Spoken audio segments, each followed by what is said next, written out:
Ireland is known as the Emerald Island, due to the green colour of its meadows and forests, bathed by enormous lakes and surrounded by the wild sea. This picture leads us to think that Irish nature enjoys a radiant state of health. Unfortunately, nothing could be further from the truth.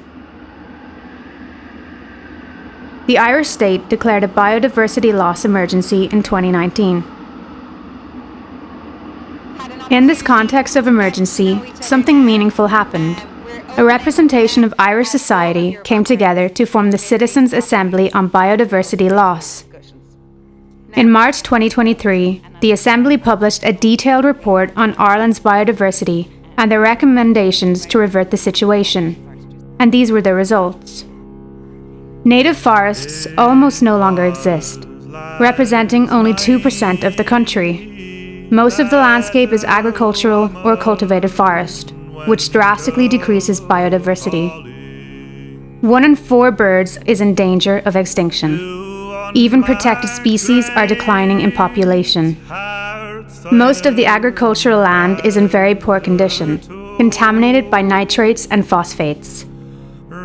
Ireland has more species of animals in the sea than on land, including 400 types of fish, sharks, whales, and a wide variety of seabirds. However, less than half of the marine environment today can be described as healthy. And there is an even more devastating scenario. Fresh water, which is essential for life, and almost half of the sources are in poor condition and continue to decline. Species in rivers and lakes are declining faster than in any other ecosystem. This is mainly due to inappropriate agricultural practices and discharges of poorly treated or untreated wastewater. The Citizen Assembly report includes more than 100 recommendations, which are a call to action.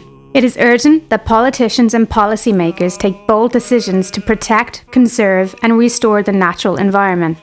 Thanks to the work of the Assembly, in January 2024, the Parliament of Ireland proposed a national referendum to protect the rights of nature in the Constitution.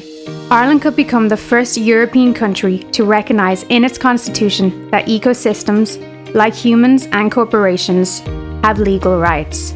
This is happening thanks to similar initiatives emerging in other European countries. The first time a nature entity was granted legal personality in Europe was the Mar Menor in Murcia, southern Spain, at the end of 2022. This was achieved thanks to a popular legislative initiative headed by law professor Teresa Vicente, who has just been awarded with the prestigious Goldman Environmental Prize thanks to this milestone. Ireland's deep connection with nature has been passed down from generation to generation. This land of farmers and poets, musicians and storytellers have transmitted their love of nature through their folklore, history and mythology. Now is the time to decide what natural environment we want to leave to future generations.